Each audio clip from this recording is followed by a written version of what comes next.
I haven't started it yet.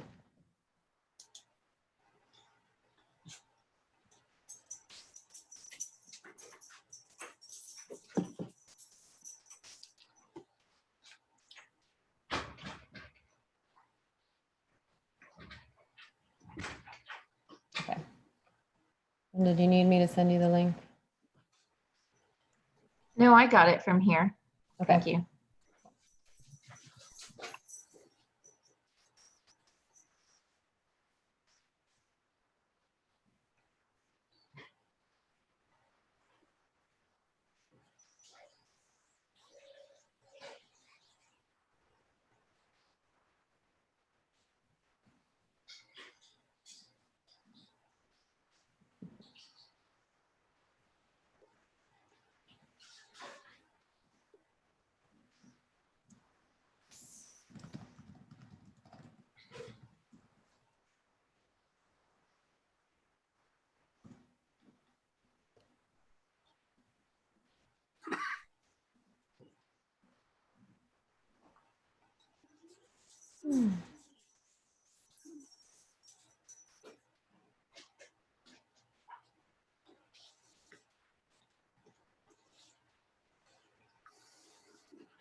Hi, everyone.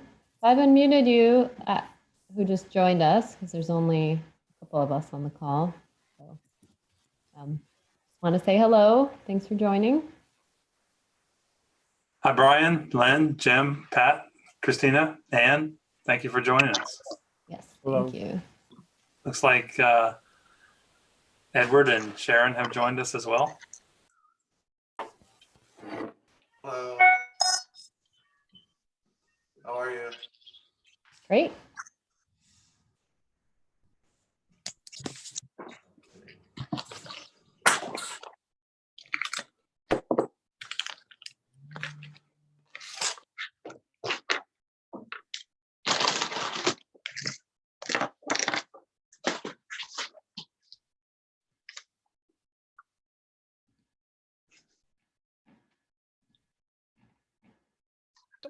Hello, Rick. Looks like he's connecting to audio. Yeah. Hi, Lisa. Hi, Hey, y'all. Christina. Hi.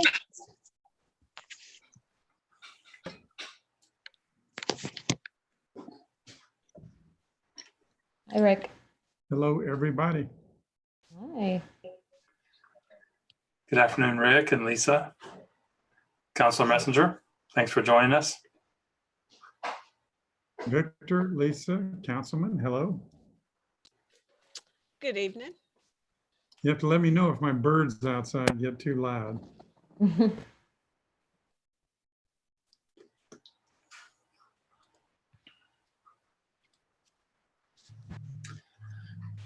You know, Rick, South Miami is a bird sanctuary, and we have a lot of bird watchers walking up and down our street every day. You know, because the big trees overlooking the canal, and they love to look at the long lenses looking at the birds.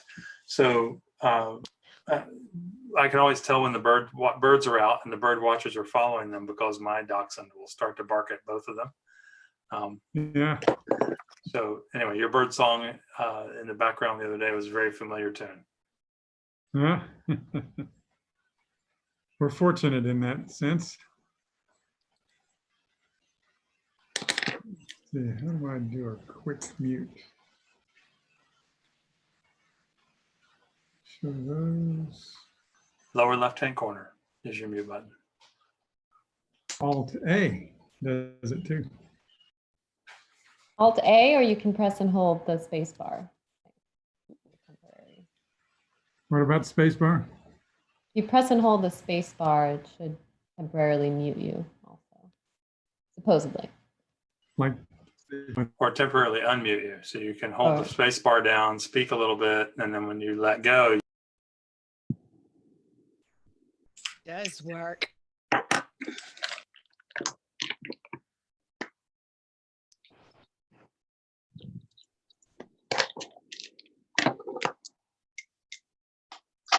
Washington, North Carolina went very, very well.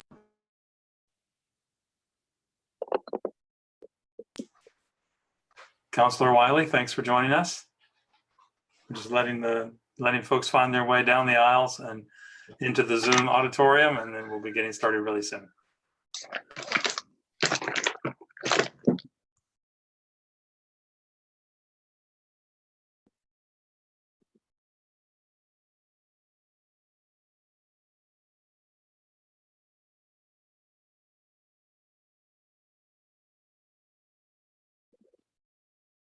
I have light rain. If it starts thundering, I'll head inside.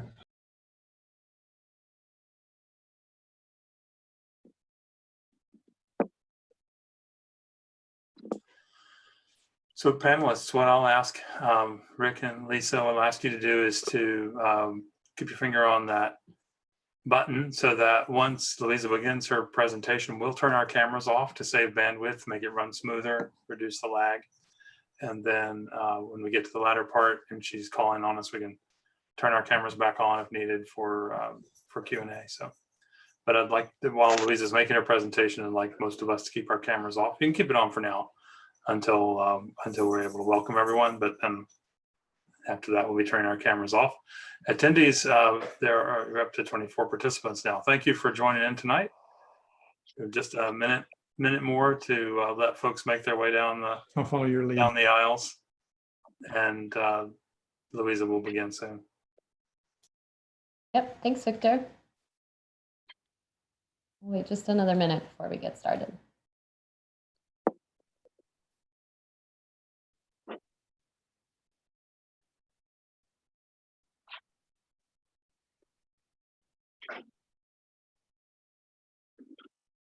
Welcome, Vice Mayor Jones. I see you just arrived. Welcome.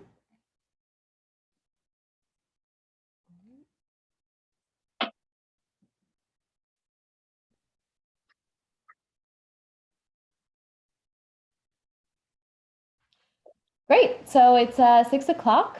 We'll go ahead and get this started. Thank you all for taking the time to join us once again. We wanted to do a recap of what we've heard thus far through the process, talk about what we learned from our charrette, a quick summary of some of the ideas we had and some of the questions and concerns we've heard as well. So with that, I will begin the meeting recording.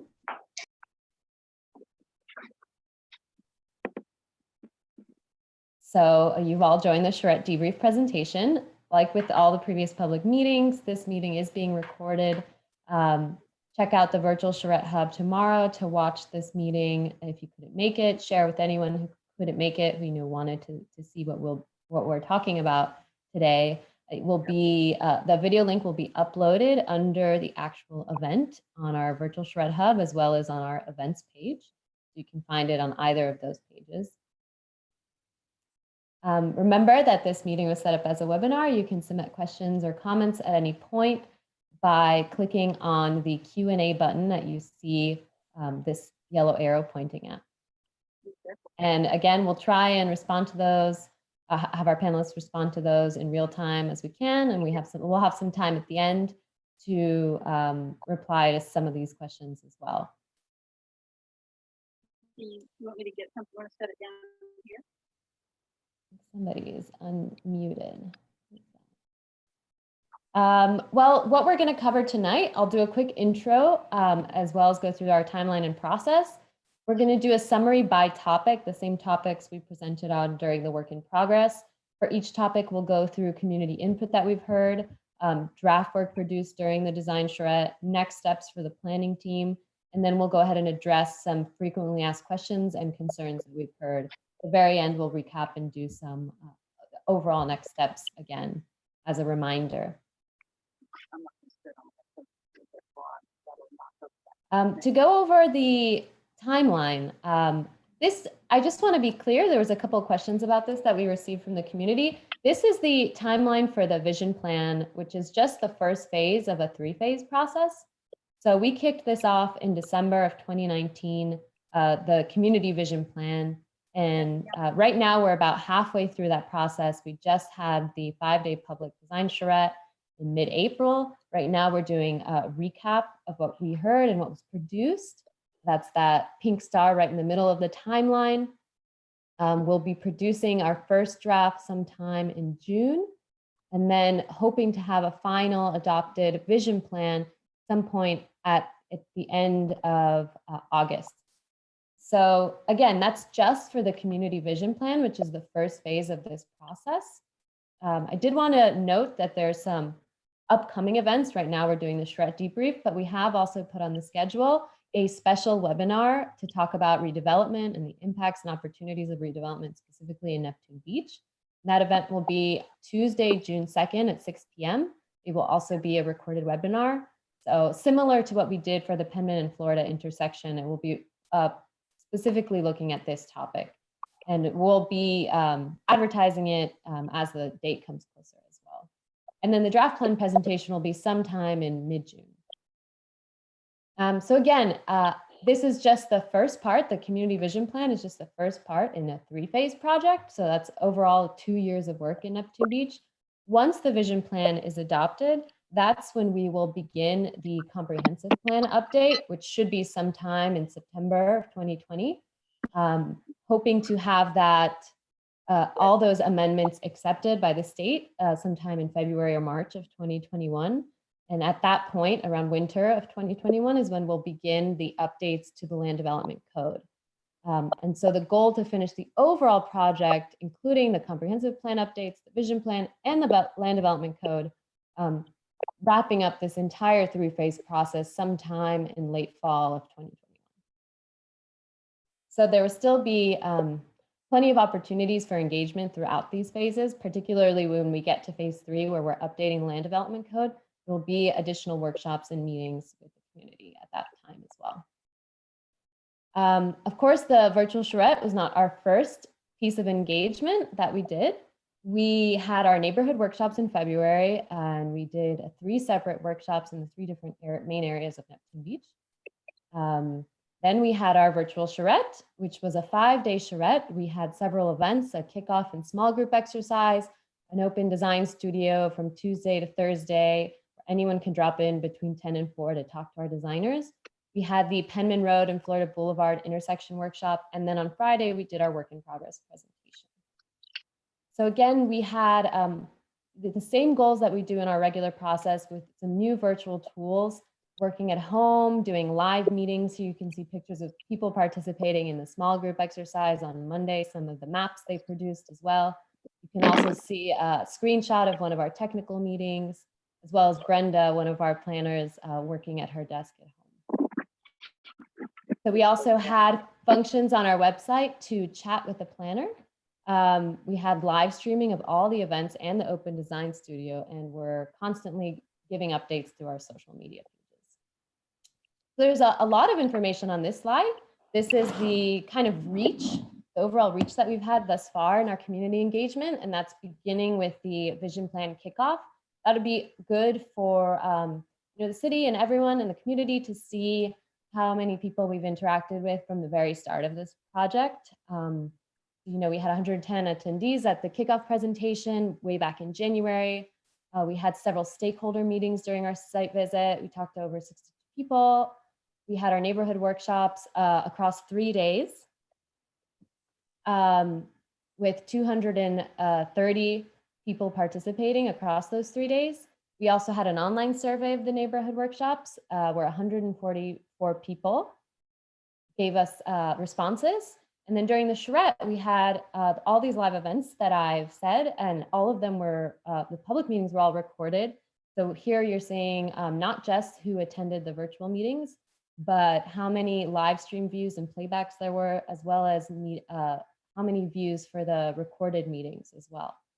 There was a lot of additional engagement. We had about 37 visitors through our 3 days of the open design studio. That was live stream all day, Tuesday to Thursday on the website, and we got additional views and playbacks through that stream. And we had about 38 participants in our 3 technical meetings. And we also have our work in progress survey and the citywide input survey, lots of the responses, which we'll go through today. And we got 253 responses on that citywide survey, which was really great. Hey, Louisa, can I just break in for a second? Sure. Because we've had about 10 people join since you started the presentation.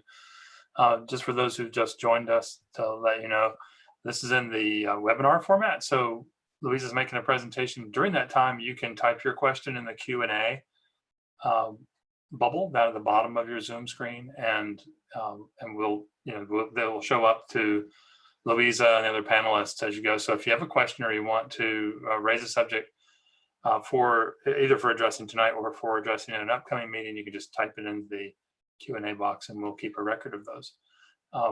So for those who just joined us, I'm Victor Dover. Louisa Leite is running through a recap of what went on during the charrette, and she's going to drill down on this by topic over the next few minutes. So we'll talk about transportation. If you're waiting for that, it's coming. She'll talk about some of the specific urban design ideas that were raised, parks and public spaces, and so on. So hang on tight, use the Q&A box, and keep going, Louisa. Great, thanks, Victor. So feel free to look at these numbers also in more detail when you have time. But we were pretty impressed with all the engagement we've gotten thus far. So I also, just as a reminder to everyone who's joined this meeting, all 3 technical meeting summaries are online on our Neptune Beach Vision Plan website. So if you want to see the things that were discussed, the ideas that were discussed at each of those meetings, that was included a streets and transportation meeting, an arts and culture meeting, and a sustainability and environment meeting. Those are all on the website. You can download and read them. Also, all the 3 public meeting recordings are also online. You can find those on the project website as well. If you know anyone who who wasn't able to attend the work in progress, we really recommend that you let them know where that presentation can be found, have them watch it, or watch it yourself if you didn't have a chance to. And please fill out the work in progress survey online. Both the video and the survey can be found on the project website. And so we're going to keep that survey open until Friday, May 8th. And we'll continue to encourage people to fill out that survey. Filling out that survey is very important for us because it helps us know what of the ideas that we've presented thus far the community is most supportive of, which ones need to be tweaked.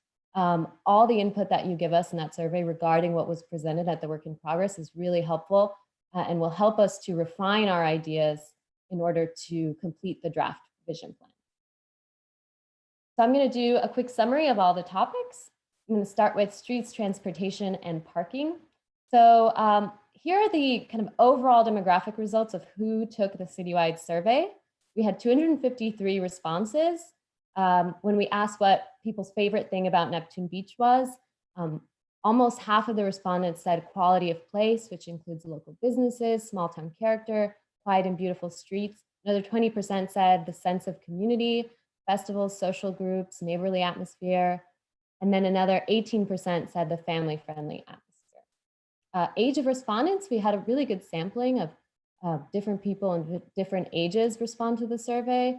33% were between 35 and 49. Another 36% between the ages of 50 and 65, and another 19% over 65. And we did get a couple under 34, about 10%. And then for the neighborhood that the respondents lived in, again, really good split between the 3 areas of Neptune Beach, as you can see in those 3 blue and teal colors. And we had about 9% who live in the Greater Beaches area, and everyone else lived in Neptune Beach. Pretty well divided between east of 3rd, central Neptune Beach, between Penman and 3rd Street, and then west of Penman Road. So summary of the big topics that were discussed in our kickoff and small group exercise for the charrette. Here you can see the different topics that were discussed in these small groups. Streets, trails, transportation, and parking was one of the most popular, as it has been since we started this process. About 40% of the ideas discussed had to do with streets, trails, and transportation. And in our citywide survey, we also asked several questions related to this topic. We asked how often people are walking, biking, and skateboarding to get somewhere and not for recreation. And you can see in this teal and navy color that in all neighborhoods, we have a lot of people that are walking and biking every day or a couple of times a week. What's really interesting about this graph is the percentage of people walking every day or a couple times a week changes the further away from 3rd Street that you get. So when you look at people living west of Penman Road, it's only about half of the respondents that are walking every day or a couple times a week. And a lot more people that said that they don't walk or bike ever. That's that dark orange at the top. We asked respondents how they typically get to work or school, and about 80% said that they drive alone. But we did get about 13% saying that they do walk, bike, or skateboard to get to work or school. We also asked people if they wish that they could bike and walk more places, and 53% said yes, and another 17% said maybe. And so of those people that say that they do wish they could walk, bike, or skateboard more, we asked, what's the primary reason that you're not choosing walking and biking over driving? And we see that about 38% said that they don't feel safe crossing or riding along certain streets. Another 22% said that they live too far away from the places that they like to go to. And then another 26% say it's too hot and or rainy to be walking and biking as much as they'd like. We also asked people to rate traffic in Neptune Beach from 1 to 5, 1 being no traffic and 5 being very bad traffic. And most people rated it between a 2 and a 4, the highest number at a 3, so pretty average, moderate traffic. And we also asked if people have a hard time finding parking in the town center.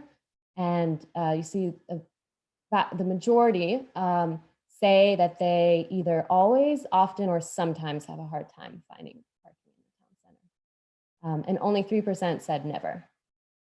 But really interesting, 20% of people said they don't drive to the beach's town center. So that likely means they're walking, biking, or getting a ride, maybe taking the beach's buggy. We also asked during our neighborhood workshops for people to describe their neighborhood now and in the future in one word. And this is a graph of what people thought of what their neighborhood should be in the future. And you'll see again that they want a more walkable and bike-friendly and integrated neighborhood in the future, particularly for the 2 neighborhoods west of 3rd Street. At the neighborhood workshops, we also asked what different types of modes and facilities and infrastructure people want related to transportation and mobility. These results have changed slightly to integrate the online survey responses in addition to the 230 people who attended in person. And in the case of transportation, it didn't really change the results. We see kind of, again, people tend to like the multi-use path, the nature trail, separated mobility lanes, and some kind of electric or freebie shuttle. We also asked in the citywide survey what future transportation service or infrastructure you would most like to see in Neptune Beach. And you see that big number of people say that what they most want to see is dedicated and safe spaces to walk, bike, and skateboard. But we did have several people say they would also like to see a fixed route shuttle or trolley. We also asked which of the following are good solutions to manage parking in the beach's town center. And we thought these were really interesting results as well. So we have about 110 people said that they think building a city garage within walking distance is a good solution. Another really popular solution was just improved transportation options overall. A local shuttle, fixed route circulator, and more ride sharing services. Went too far. So we took all the input we heard about streets and we created this input map that kind of categorizes, where the problem areas are, where are the bad intersections, where do we need better crossings, where are there opportunities for a new network, including along the blueways, so the canals and streams, but also along the streets. And this is a really hard map to find, so we'll be putting this on the website as well for you to take a closer look at. We had lots of draft ideas, recommendations around this topic. We presented a future transportation network maps, as well as an FDOT and local street context classification map.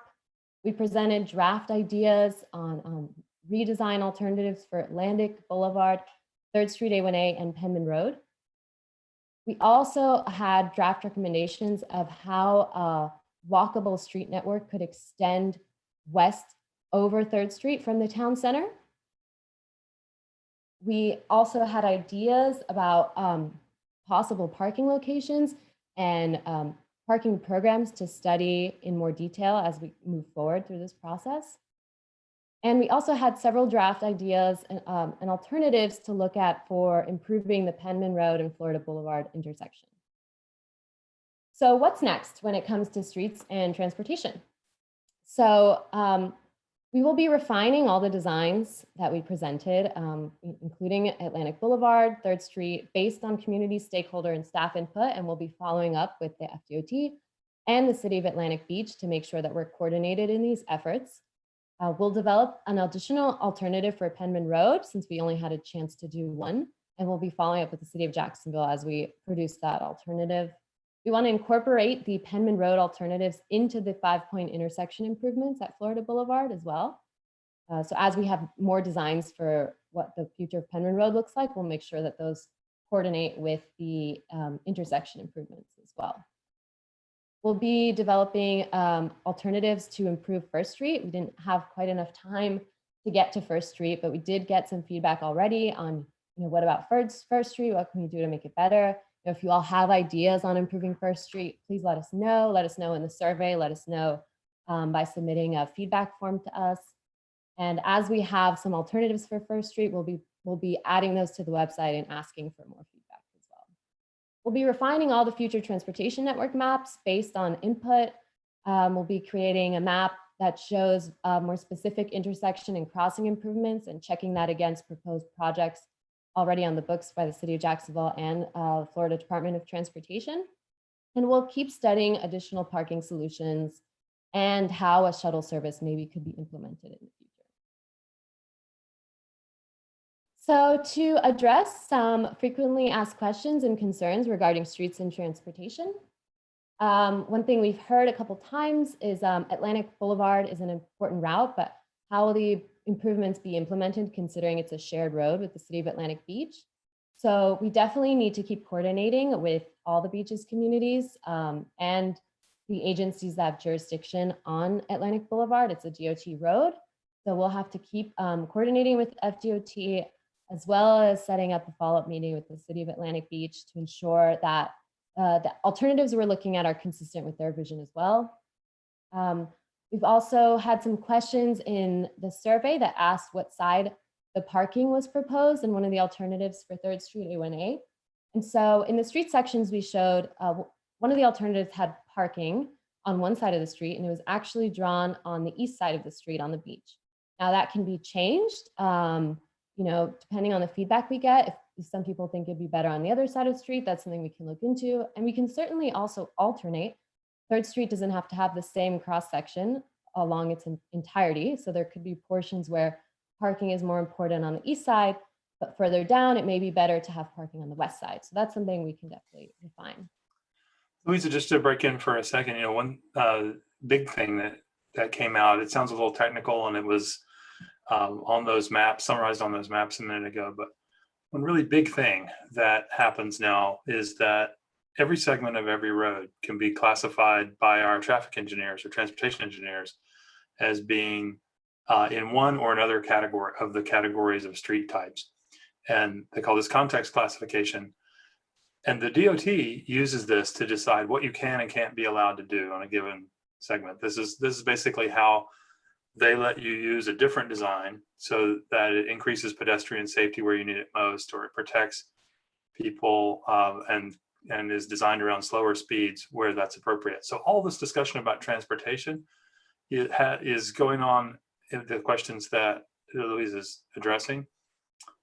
with this important map in the background. So we want to stay tuned for a proposed draft classifications map for both the DOT roads and those controlled by the cities as we get later into the summer. So I'll be watching for that. Great. Thanks, Victor. Give you a second to catch your breath. You were doing great. Thanks, Louisa. I appreciate the break. So there was also a lot of questions about who decides which alternatives will ultimately be selected for Penman, Atlantic, and 3rd Street, and then who pays for these improvements. And that's a really good question. So essentially, the goal of this vision plan, what ultimately gets selected as the preferred alternative in the vision plan, is largely up to what the community prefers. So we'll be drawing alternatives and looking to you all to give us, what you think works best for the community. That vision plan document and that preferred alternative is something that the city can use in their discussions with the Department of Transportation and the city of Jacksonville. And these are conversations that are already happening to say, we know that you all have projects already planned for these streets, these corridors, and these intersections.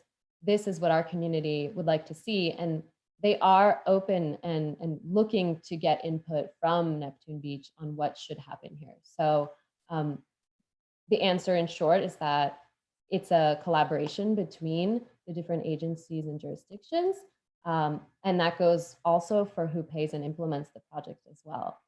So it's a combination of whether it's a City of Jacksonville road, as is the case with Penman, or it's a DOT road like A1A and Atlantic Boulevard.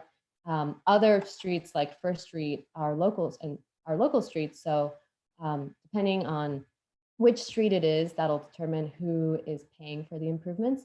But for these main roads, it's likely a combination. We got several questions on Wednesday's intersection workshop on whether pedestrian activated signals can be installed in a roundabout. And the short answer is yes. They're not necessary in a roundabout, but it's certainly something that can be incorporated. It could be that if a roundabout is selected and is installed there, the community can have a period where they study how the roundabout is performing. If they feel that it's not safe, pedestrians are still having a hard time crossing, we can certainly install them, and it can work seamlessly with the roundabout as well.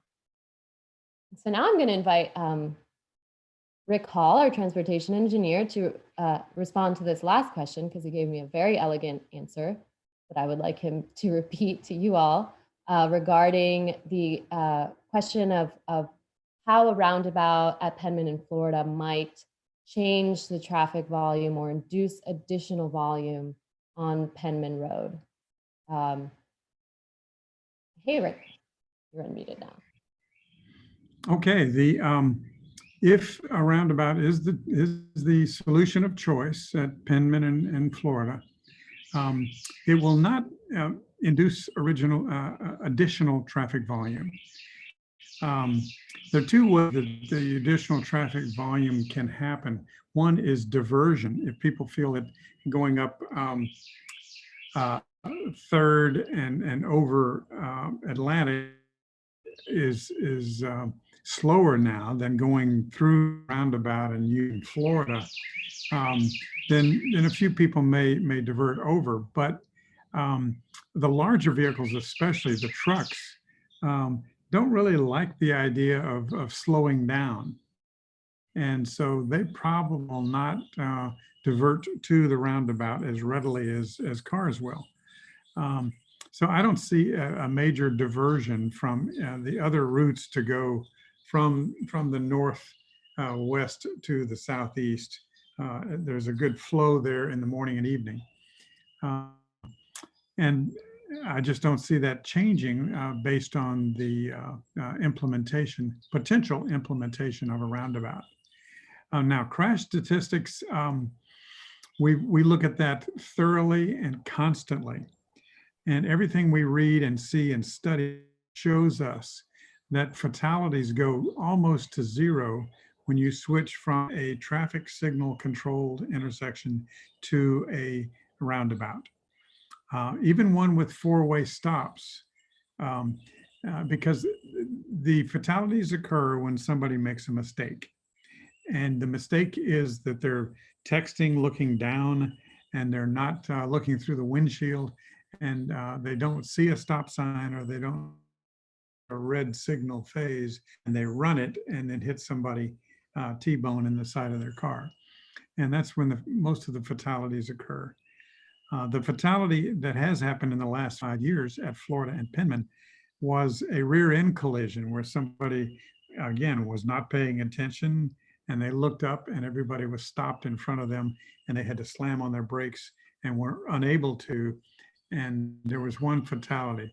There were 12 of those rear end collisions on the north side, 12 on the south side of Penman. So it's a situation that needs some attention. It needs some serious attention. And I think that's happening because of the higher speeds that people use to approach the intersection. The roundabout knocks those high-end speeds down. Everybody knows it's coming, so you really cannot run a roundabout. So there may be some fender benders, or as my British friend says, you may have a prang, but you dented in the roundabout as opposed to a T-bone crash at a much higher velocity. So they are safe. That's one of the main reasons I personally like roundabouts. So that's the answer to those two elements of that question. Great, thanks, Rick. And we had some follow-up questions too that you basically addressed it, about whether or not the traffic projections and crash statistics have been looked at for the intersection and Penman in general. And the answer is yes. There's a really detailed analysis that has been done by the city of Jacksonville. Rick has reviewed all that information and data. We've also put it on our resources page on the project website if anyone wants to look through it themselves. Also in our resources page, we've added a link to the Insurance Institute for Highway Safety, the IIHS. That link has several additional links to studies that have been done on roundabout safety and performance generally. So if anyone is interested in learning more, please go to the resources page on the website. And if you scroll down to previous plans and studies, you'll see that information there. So now I'm going to summarize what we heard for recreation, open space, and sustainability. This was also a very popular topic that was discussed during our small group exercises, but also something we heard a lot about during the neighborhood workshops and throughout this whole process. So in our citywide survey, we asked how often people walk, bike, skateboard for recreation. And as you can see, a large share of people, about 80%, are walking, biking, or skateboarding recreationally every day or a couple times a week. We also asked, how people would rate the city's existing parks and recreational amenities, 1 being needs improvement and 5 being great. And you see a lot of respondents rated it a 3 and a 4, which is great. Obviously, there's a couple more opportunities for recreation that we've heard of throughout this process that we've also looked to map. So I'll go through those in a second. Another question we asked in the citywide survey was whether you wanted to see more public spaces, parks, and recreational facilities. And we broke that up between marsh walks, kayak launches, dedicated trails for walking and biking, and public gathering spaces. And for all 3 of those, majority of people said yes, especially when it came to more ways of having recreational facilities on the water and on the marsh side, and trails for walking and biking. And this is something we asked at the neighborhood workshop. So these are the results from just the in-person workshop where we had 230 people across those 3 days. And so this is the one that changed slightly when we included the online survey responses. And so again, this that you're seeing on the screen is what we heard just from the in-person workshop. And when we included the survey online that had 144 responses, the main difference is that in the neighborhoods west of 3rd Street, in both of those neighborhoods, the desire for playgrounds and active parks really rose to be one of the most popular, when in the in-person workshop, it didn't really come up as one of the preferred facilities and amenities that people wanted to see. So we thought that was interesting and worth highlighting. We took a lot of the feedback that people drew on the maps, both in our neighborhood workshops and during the small group exercises, to come up with an idea for where the trails and water access should go. And based on that, we created these draft maps of where we want to see improvements to recreational facilities, as well as have new pocket parks and trails included. So these are those draft maps that were presented at the work in progress presentation. We also presented some precedents that we'll be studying for green infrastructure, as well as a sample of the native plants that can be used. And then we looked at doing some illustrations of what these trails could look like. So here you'll see an example of a trail by the canal as it passes by the library, as well as it passes when it passes through Jarboe Park, what that could look like. We also asked people about public art. We had a question in our survey: do you think there's an opportunity to encourage more public art and cultural production, which means, spaces like music venues, artist studios, maker spaces? And about 70% of people said yes, and another 24% said maybe. And we were really impressed by how many written responses we got. We had an open-ended short answer question of what ideas people had for how art can be incorporated. And we got 128 different responses and ideas. A lot of them talked about murals, painting the sides of bridges, adding a garage so more people can attend the art walk, using sculptures and art play structures in parks, having creative bike racks where at the different public beach access points and at Jarboe Park, year-round decorative lighting, more art displays at the public library. So that's just a sampling of responses, but we got really good input when it comes to public art. And in a couple of our recommendations, we wanted to highlight how public art can start being incorporated. You see here a mural painted on the Atlantic Boulevard underpass, also a sculpture being presented at the roundabout at Florida Penman, as well as murals on the backside of the library with some creative seating as well.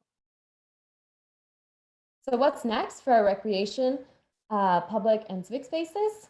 So we'll continue to refine the location of future trails based on community, stakeholder, and staff input. We'll illustrate the concept of having First Street from Atlantic Boulevard to Orange be a shared pedestrian-dominated street that can be closed to cars periodically. And then we'll also be refining the maps of possible future recreational facilities. That includes, where the washwalk launches and kayak launches could be, where there could be new pocket parks and public spaces. We'll be refining that based on input as well. We'll also be continuing to develop recommendations to create a more resilient and sustainable city. We had lots of great ideas come out of the technical meeting that we had during the Charrette about sustainability. We'll explore the possibility of a pedestrian and bicycle bridge connection on Seat Gate over the marsh. And we'll also show additional examples of public art and creative places. So some of the frequently asked questions and concerns regarding this topic that we've heard: what are the impacts of the vegetation shown along the possible canal and Jarboe Park Trail? So we recommend always using native vegetation as much as possible, and our landscape architect, Sue, who worked on those drawings, was putting together a palette of local vegetation and creating an ecosystem that would support the natural bird life and wildlife that exists in Neptune Beach. Like I said, we had great ideas come out of our sustainability technical meeting.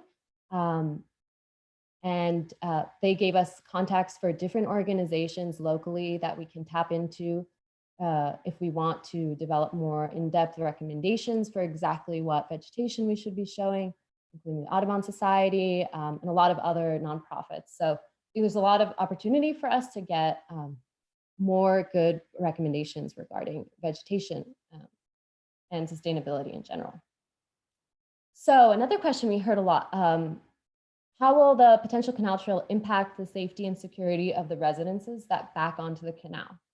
This is a great question. And overall, our goal when there are places that are not safe or secure is always to shine a light on them.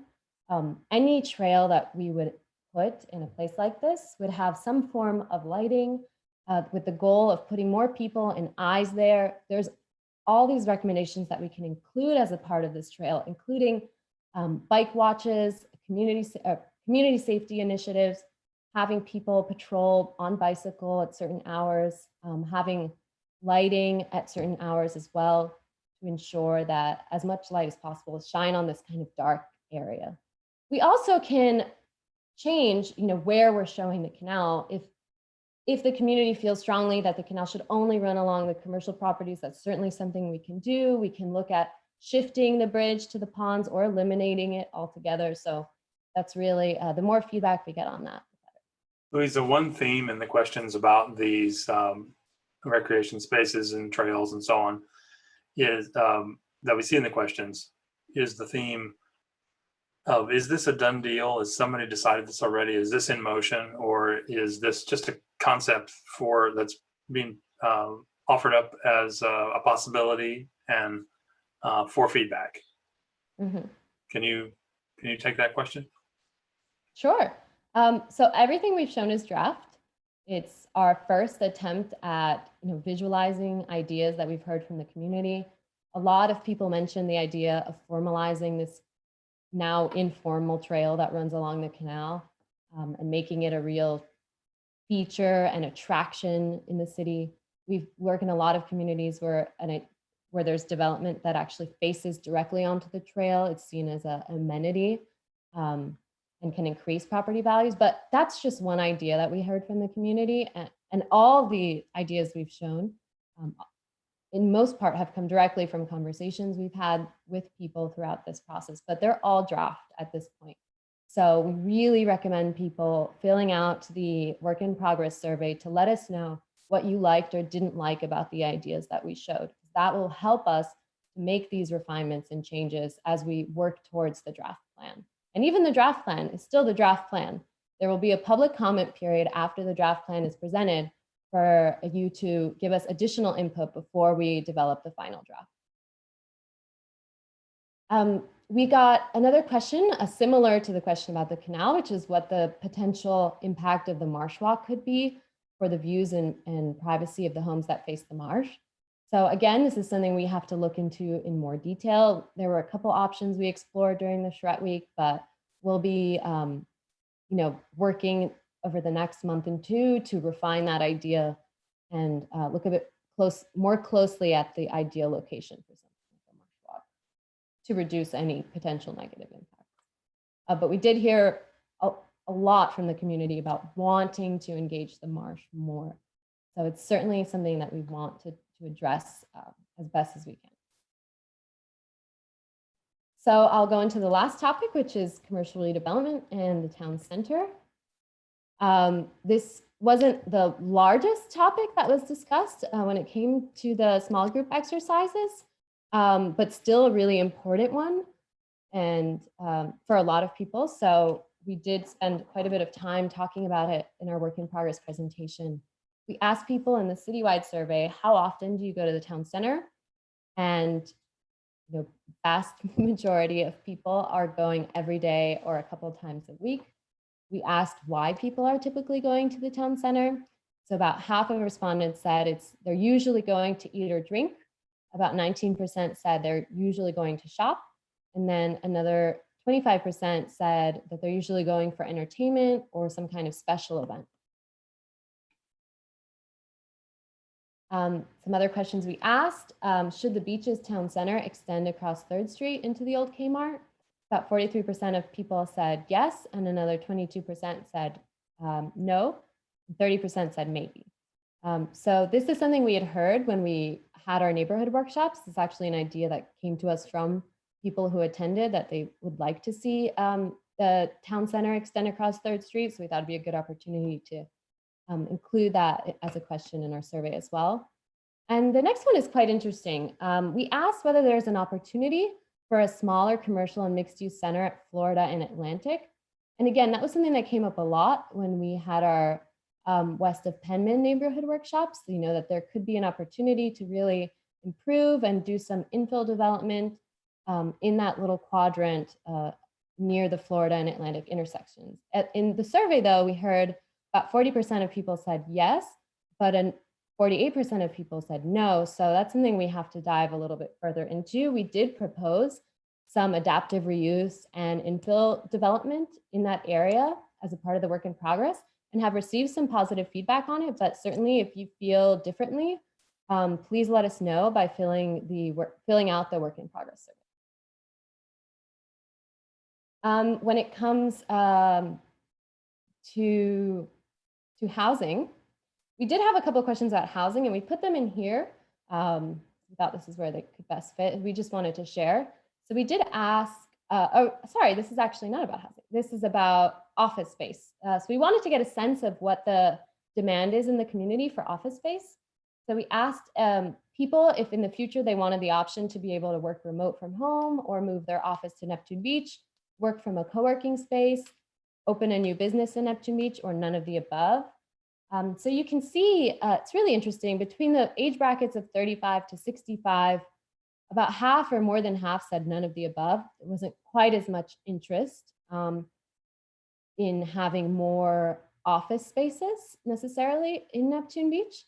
But in the younger age brackets, below 34, you did see a majority did say that they would like to work from a co-working space or work remotely from home, which we thought was interesting.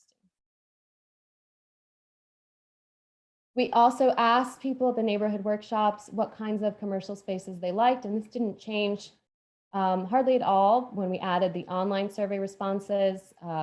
The only thing that changed is that supermarket kind of rose to the top as a popular option. But again, people like the very neighborhood scale type of commercial buildings.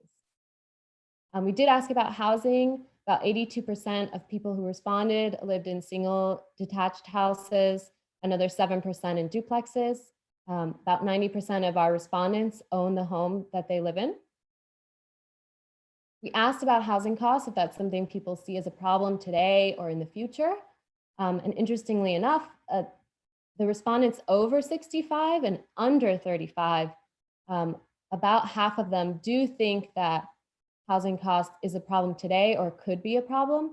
Between the ages of 35 and 65, less so. Wasn't seen as quite as big of a problem. We did ask whether people thought that duplexes and granny flats should be allowed. And overwhelmingly, we heard yes, so long as it's done adequately in specific areas and with design guidelines and parking standards. We also asked whether people thought that there should be more housing options for older residents looking to age in place. And about 38% of people said yes, and another 40% said maybe. And these are the housing types that people most liked, and this was consistent with the online survey and the in-person workshops. People tend to like the single family home options, the duplex, the granny flat, and the courtyard bungalows. So we presented some draft ideas. We showed this map of possible near-term and long-term redevelopment sites. Again, this is draft. We showed alternatives for large commercial redevelopment. This is the example we showed at 500 Atlantic. We also showed ideas on how we can extend the walkable street network of the town center westward across 3rd Street and into the 500 Atlantic property, and even further down Atlantic Boulevard. We also showed some ideas for adaptive reuse and mixed-use infill development, as well as street improvements on Florida and Atlantic Boulevard. So what's next for recommendations for the town center and redevelopment more generally? So we're going to continue to refine the redevelopment alternatives presented for 500 Atlantic based on community, stakeholder, and staff input. We are going to be holding a webinar about redevelopment, land use, and traffic. So this is something that I mentioned at the beginning of this meeting. For those of you who join later, we'll be holding a special webinar to talk specifically about redevelopment on June 2nd. We're also going to continue to refine the potential for adaptive reuse and infill, as well as street improvements at Florida and Atlantic based on input. We want to illustrate what commercial development could look like along 3rd Street specifically. We also want to illustrate the concept, again, of 1st Street from Atlantic to Orange as a shared pedestrian street, and keep refining ideas for where we can add new public spaces in the beaches town center. So addressing some frequently asked questions and concerns about town center and redevelopment. One person asked, can you distinguish between the vision for redevelopment along Atlantic Boulevard, both close to the town center and further away from it, and along 3rd Street? Because what's appropriate along Atlantic may not be so on 3rd Street. And so yes, that's something we definitely want to look into as we keep refining our ideas, coming up with some vision for what redevelopment might look like on 3rd specifically. Another question we've heard is quite a bit is what would the impact of the alternatives explored on 500 Atlantic be in terms of traffic? And more generally, how will all of these proposals impact overall traffic and parking demand? So we won't be doing a very detailed analysis on how every single alternative might affect traffic volume and parking demand, but we will do some high level analysis on what the alternatives explored on 500 Atlantic could mean in terms of traffic, what we've seen in other communities with similar developments. So that's all information that we want to present at this June 2nd webinar, where we're going to look specifically on about redevelopment and the opportunities and impacts of redevelopment in Neptune Beach. So if you're interested in this topic, please join us for that webinar. Louisa, one thing that's probably a good place to, especially since some people have joined us after we began, that I imagine some people might be wondering about. What we're working toward is this vision plan document, which will come first in a draft form. And what we're hoping to do with the vision plan document is get a clear idea of what the community really wants to be when it grows up. And if and it's not up to us as the consultants to decide. We're pulling all our best effort on getting information from the members of the public and from the technicians and from the facts on the ground. We'll pull together recommendations and alternatives for your city council. But in the end, it's the councilors who will decide what's in and what's out from those draft recommendations. So for those who are wondering about this, I got an email to that effect earlier today. Whether it might be one of those things where it's too late to change anything or all of that. Your city council members get to decide in the end. And at some point, once we've revised and redrafted, our role in that document will shift from being recommenders to being scriveners. And but when it's adopted by your city council members, they'll be the authors at that point. So for those who are wondering where there might be a runaway train, where the consultants were making all the decisions, don't worry about that. It's the city council members who will ultimately decide these questions. Thanks, Victor. We had some questions on code enforcement. It wasn't something we focused much on during the work in progress presentation throughout the charrette. We have heard a lot of people talk about it. How can this plan help with code enforcement for new and existing developments? Because there's been some concerns around parking and building maintenance violations. So that's certainly something we'll look more specifically at when we get to the land development code and the land development regulations. But we can look at some more high-level recommendations to be included during this vision plan. And then a question we hear a lot is how can we really know that the redevelopment we're getting is going to be quality redevelopment that actually fits the character of this community in Neptune Beach? And that's a really good question. So again, this is the first phase of a 3-phase process. So the most important thing right now is defining what quality redevelopment looks like in your vision as a community, right? So once we know what you all consider to be quality redevelopment, we can build that into what we propose in terms of land development code updates and regulations. So when we get to that final phase, phase 3, where we will actually be updating the land development code, we can include things like architectural and landscape standards. We can include a form-based code, which are different ways to ensure more quality development or a type of development that the community wants, whatever that looks like. So the phase we're in right now is to really understand what quality redevelopment means to you all. So the big question is, are we on the right track? This is something we asked in our work in progress survey. What which I believe as of now has actually 38 responses. Based on those responses, we've heard 65% of people said probably yes. We think that the ideas shared on the work in progress presentation are on the right track. And then about 27% said, well, some ideas yes and others no.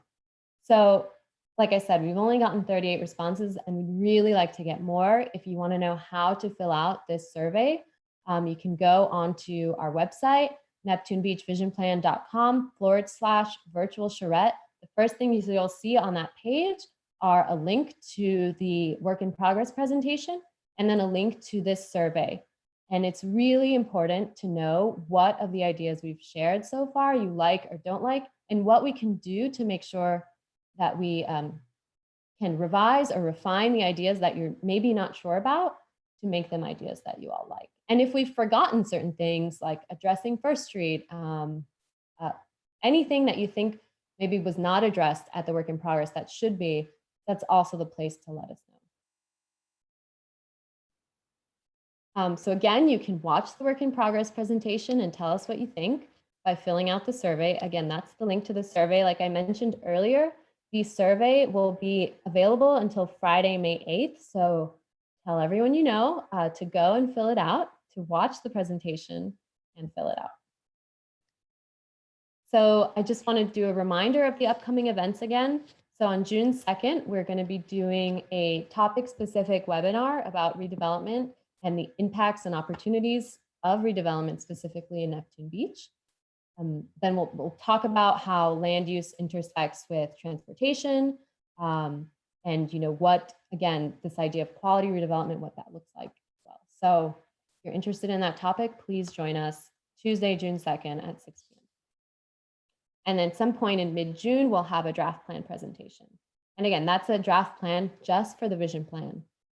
That's just phase 1 of this process. Phase 2 and 3, which are the comprehensive plan update and the land development code update, will begin only in the fall of 2020 and will go through the end of 2021. A reminder also that all 3 technical meeting summaries are online if you want to read about those meetings. We had specific meetings on sustainability and environment, we had meetings on streets and transportation, and we had a technical meeting about arts and culture. All 3 public meetings are recorded and online for you to view at any time. And with that, we have a couple minutes. I think most of our Q&A questions have been answered live. If there was anything else that came up, I'm looking through them right now. And if any of our panelists want to add anything to one of the questions that they responded, or maybe respond for everyone to see the answers. Yeah, we had a question about where they could submit feedback. So for example, if someone has already submitted the survey and they want to give additional feedback, there is another general feedback form that you can fill out. And you can also, on the website, you can chat with the planner. So if you have other concerns, you can go to our website and you can also chat with one of us that will be online, and we can talk real time and have a conversation. Yeah, Brenda, I think I'm actually just going to share our website since Yeah. I'm sharing my screen. Can you see it? Can you see the Yes. website? Yes, perfect. Wonderful. Brenda, that was the right answer, but I just also, for those who took time out of their evening to join in here for this meeting, you also feel free to write in an idea or a question or a concern at any time. You can write directly to me, vdover@dovercoal.com. That's DOVERKOHL.com, or to Louisa, and both of our email addresses are readily available on our website. So you can use the Neptune Beach Community Vision Plan link that Brenda just linked. If you would rather send a personal email about anything at all, feel free. Yeah, absolutely. So I'm going to, for those of you who may not be as familiar with the website, just quickly, this is the homepage. We put a pre-registration button here for this meeting that we're currently in, and we'll add another one on the homepage for the June 2nd webinar here as well. If you click the virtual charrette button on the top right corner, you'll see right here is the recording for the work in progress and the survey. This meeting will also be added right here A link to this recording will be added here under the event Charrette Debrief. If you go to our Engage page. Yeah, it's lagging just a little bit, Louisa, so you might Oh, want to okay. slow these transitions slow down. Sure. So if you visit our Engage page, this is where we have a lot of places to see what people have said and to submit your ideas. So again, we've linked the work in progress survey. If you have any additional feedback at any time that you want to submit, we have a general feedback form that you can click, and you can let us know basically any ideas. We have here specific guided ideas, but if you just have a general question or comment, you can feel free to write that in the bottom of the form. And we've been collecting those since the very beginning of the process, and we'll keep doing so throughout the whole process. So if any idea ever pops in your head, you can always go to our Engage page and submit a feedback form here. As I mentioned, the draft plan will also be available for public comment for a predetermined period of time. So again, that will be coming in mid-June, and we'll announce and advertise the public comment period. So and we'll have a specific place for you to provide feedback on the draft plan as well when the time comes. On this Engage page, you can also see all of the input, the citywide input survey highlights that I've presented in this presentation. And this is interactive. You can scroll over these because I know they're kind of small to see exactly what the percentages were and what the legend says. And they've all been included here. The same thing with the neighborhood survey. Those results have also been included. So if you ever want to check back and look at those, you can go to the Engage page. And just since we're here, I'll go ahead and add also, if you want to visit our resources page, we've included all of the presentations, both PowerPoint presentations and videos. These are the how-to videos to help people get on Zoom that we did for the virtual charrette. But if you scroll underneath that, you have every single presentation that we've done. If they've been recorded, then we've put the meeting recording here. If they were PowerPoint presentations, those have been uploaded as well. And further down below that, you'll see that there's a section with previous plans and studies. This is where you can see the City of Jacksonville roundabout analysis that has all the traffic volumes and crash statistics for Penman and the intersection of Penman and Florida. We've also linked this webpage of the Insurance Institute for Highway Safety if anyone wants to see more studies that have been done both in the US and abroad about roundabout safety and implementation and performance. You can click this link to go to their webpage. And again, please fill out the survey, fill out a general feedback form if you have additional ideas. This is really what's going to help us the most to keep refining our ideas and keep working until we get to the draft plan. I do see we have one question. Let's see.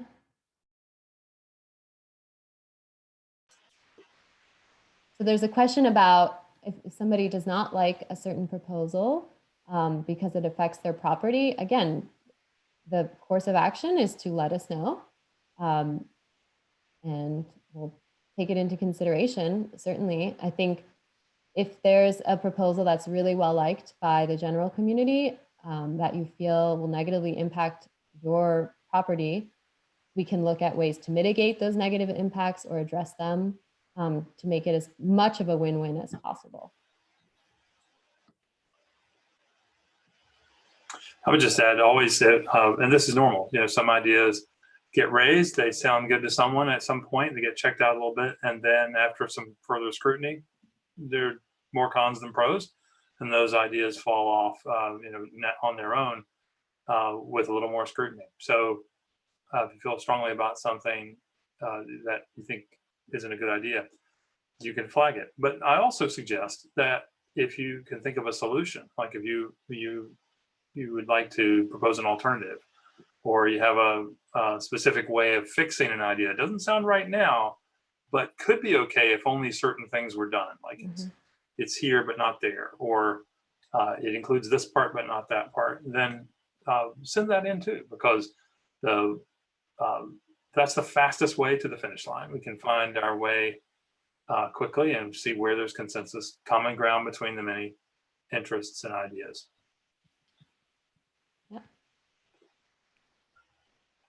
Great. Well, we are just at time, which is Louisa, fine. you have, I know you have Lisa, who's here, is probably watching the whole thing and may have something to add. And you also have 3 of the elected officials Yep. on the line with us. I think before you end the meeting, we should just check and see if any of them have something burning for the good of the order. If you'd like to make a comment or answer a question differently than we handled it, now's a really good time. Mm-hmm.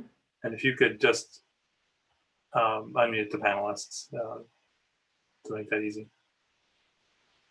Sure. Just a quick check-in, Councilor Messenger, Vice Mayor Jones. Who else is still on with us? Christina's on, I think. If she has Christina's anything to here, say. okay. Although she may have joined with her other audio, so.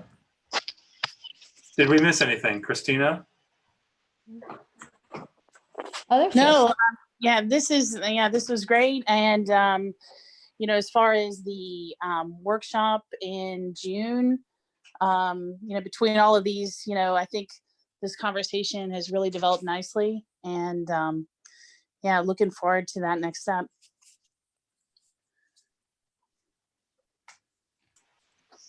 Great. Councilor Messenger, anything for tonight?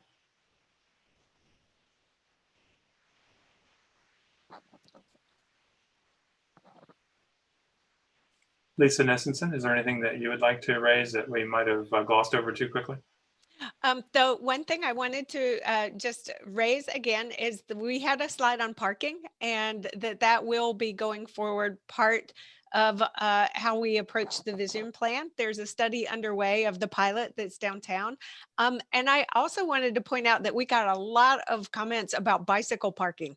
And so I wanted to make sure that everybody, we hear you loud and clear, and that will be part of how we approach parking.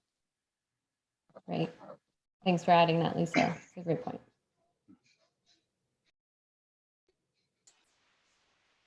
Vice Mayor Jones, would you like to give the benediction?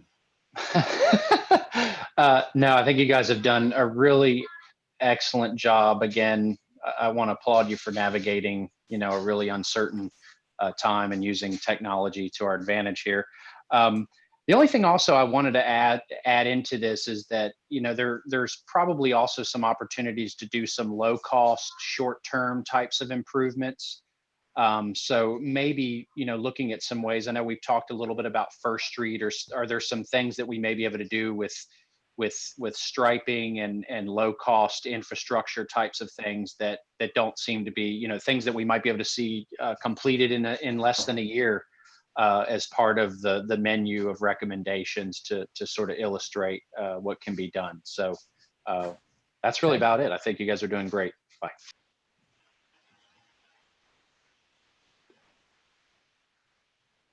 Great. Well, thank you all again for your time. I have a wonderful evening. We'll be putting this recording up. Remember, tell everyone you know to take the survey, send us feedback. We want to hear what you have to say. Thank you. Good night. Thank you. Good night, everyone. Thank you.